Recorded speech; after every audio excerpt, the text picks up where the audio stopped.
Será que a culpa do baixo desempenho do Náutico em alguns jogos é do técnico Alan Al? A culpa é só dele? Será que não tem nada mais por trás disso? Isso é o que a gente está tentando refletir para chegar a alguma conclusão. Se a culpa for só do técnico Alan Al, é fácil. É só tirar o treinador, botar um outro treinador de melhor capacidade, pronto, resolvido o problema. Ele vai fazer o grupo do Náutico jogar. Mas e se não for? Se o Alan Al tiver capacidade, tiver fazendo o seu trabalho e os jogadores, por algum motivo, não estão absorvendo. Eu acho que essa análise ela precisa ser feita. O técnico Alan Al é um cara que veio para Recife depois de ser muito esperado. Era um cara que era muito tinha uma expectativa muito grande em cima do seu nome atuando aqui em Recife, principalmente pelos trabalhos que ele fez em vários momentos na sua carreira, né? Em vários clubes que ele passou, ele conseguiu fazer um rendimento muito bom, conseguiu fazer o time jogar. É um técnico, é um estudioso do futebol, então a gente esperava que ele tivesse um rendimento melhor jogando aqui em Recife, né? Comandando um clube aqui em Recife. Só que não é isso que a gente está vendo. Então é por isso que a gente precisa ter esse raciocínio de saber se o grupo não tem capacidade ou se o técnico Alan não está conseguindo extrair do grupo a capacidade necessária nesse momento. O fato é que o Náutico não tem boas atuações. O Náutico não joga uma partida completa muito bem. A melhor partida que o Náutico fez, acho que foi contra o Maranhão, fora de casa. Também não dá para ter aquela partida como parâmetro, porque foi um jogo onde o Náutico matou o jogo no primeiro tempo, com 3 gols. Paulo Sérgio fez uma partida espetacular e o Náutico acabou vencendo. Mas e a regularidade, e a continuidade disso aí? Não tem.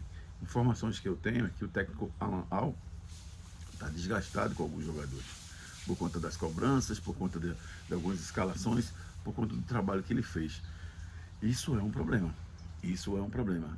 Existem treinadores que, por mais que a gente acredite no seu trabalho, acredite na sua competência, não dá certo.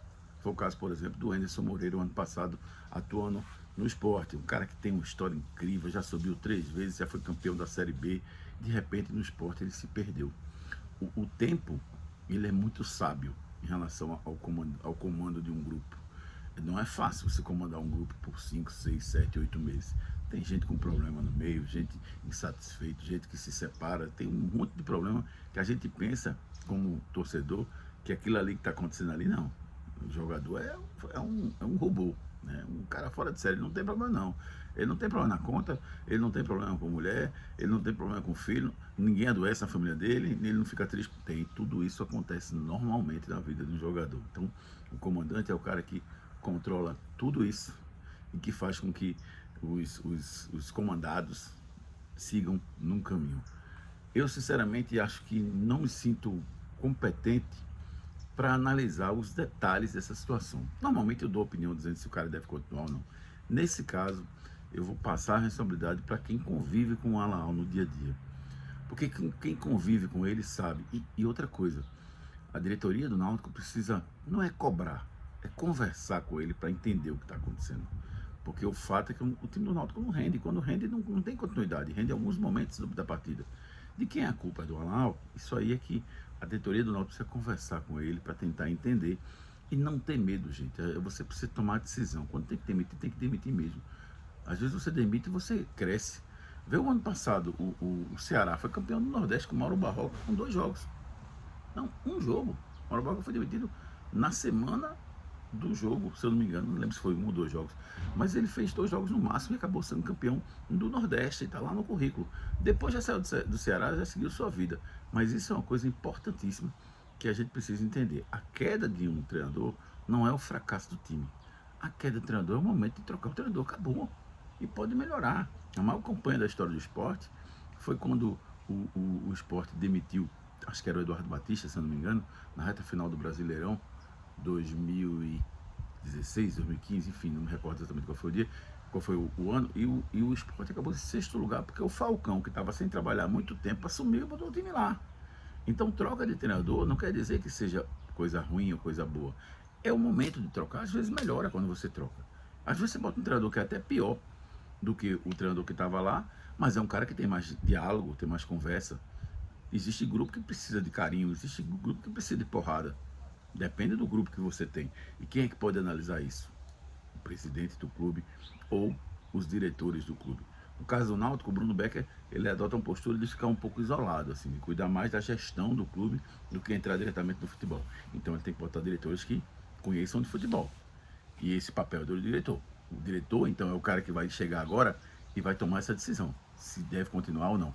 E eu acho que essa decisão tem que ser tomada ao final de um campeonato. Tipo assim, fechar o ciclo, passar por todas as fases. Passei pela primeira fase, passei pela segunda fase, passei pela fase decisiva. E essa decisão, ela não pode estar ligada ao resultado.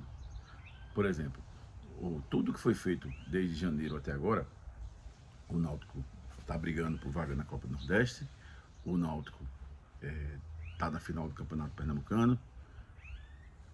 Para mim, fecha o ciclo do Pernambucano e pensa. Agora, por exemplo, se foi campeão pernambucano, mesmo assim tem que pensar e tem que discutir. Não quer dizer que ganhou hoje o Campeonato Pernambucano, eu vou demitir amanhã, não faz sentido nenhum. Mas você tem a sua anotação, você tem o seu relatório do que foi aquele campeonato. E aí, nos próximos dias e meses, as coisas podem acontecer. O que eu acho é assim, o Alan Al, a minha visão, sem estar vendo o dia a dia, sem estar presente no dia a dia, o Alan Al já chegou no seu limite de gestão. Para mim já. Mas eu não demitiria agora. Eu demitiria após a final do Campeonato Pernambucano. Se ele ganhar, fica um pouco mais. Se ele perder, eu demitiria. Porque o Alan não está conseguindo fazer o time jogar. Mas isso que eu estou falando para você pode mudar. Porque o Náutico tem mais 2 jogos ainda na Copa do Nordeste. Joga nesse domingo com o CRB em casa. Depois joga fora de casa com a América de Natal. Se ele vence esses 2 jogos jogando bem, acabou. Futebol é muito dinâmico. Futebol é muito dinâmico. Então por isso que eu estou dizendo. Essa análise tem que ser feita ao final do Campeonato Pernambucano. Aí você analisa tudo, vê como é que foi o trabalho dele e toma a decisão que achar necessária, tem que tomar. Só para não deixar de falar do jogo, o Náutico enfrenta o CRB no domingo, na Estado dos Aflitos. Não precisa vencer a partida, ele precisa ser mais compacto, precisa ter mais fome, precisa ter mais desejo. A classificação para a fase final vale R$ 524 mil de premiação. E além disso, o fato de chegar a uma fase final da Copa do Nordeste, você está a 4 jogos de fazer história. Um jogo mata-mata pelas quartas de final, um jogo mata-mata pela semifinal e 2 jogos de final. Você imaginou o Náutico chegando à final do Campeonato Pernambucano? Como vai estar a torcida do Náutico? Como os aflitos vão explodir numa possível final? Mesmo que você não faça o segundo jogo em casa, mas o primeiro jogo os aflitos iria estar lindo se isso acontecesse. Então, é fundamental para o Náutico que ele vença o jogo do CRB e aí ele vai ganhar moral para jogar com a América de Natal. Possivelmente o América já é eliminado, para tentar vencer, também jogando lá em Natal. E o América joga na Arena das Dunas, que é um estádio legal de se jogar, importantíssimo. Então o Náutico vencendo esses 2 jogos, ele estará classificado teoricamente para a próxima fase, e aí depois olha com quem vai cruzar, o que vai fazer. O ideal, que eu defendo sempre, é classificar em primeiro, porque aí cruza com o 4º colocado do seu grupo, jogando em casa em jogo único. É uma vantagem maravilhosa. Mas se não der, classifica. E depois vamos ver o que vai fazer. Só lembrando que no grupo do Náutico, o primeiro é o Bahia, já está definido que vai ser o Bahia. Então o 4º colocado vai pegar o Bahia na Fonte Nova, em jogo único. O que, diga-se passagem, não é fácil. Então o Náutico precisa se classificar e pelo menos correr da 4ª colocação para tentar ficar em segundo, e aí mudaria o seu jogo em casa, pelo menos as quartas de final, não a semifinal, né, que aí cruzaria com o primeiro do outro lado na semifinal, mas pelo menos jogaria em casa. Então ficar segundo, enfrenta o terceiro do seu grupo, joga em casa. Ficar em terceiro, enfrenta o segundo do seu grupo, jogando fora de casa. É o objetivo do Náutico para isso. Passa por uma vitória sobre o CRB. Beleza? Grande abraço, gente. Até a próxima.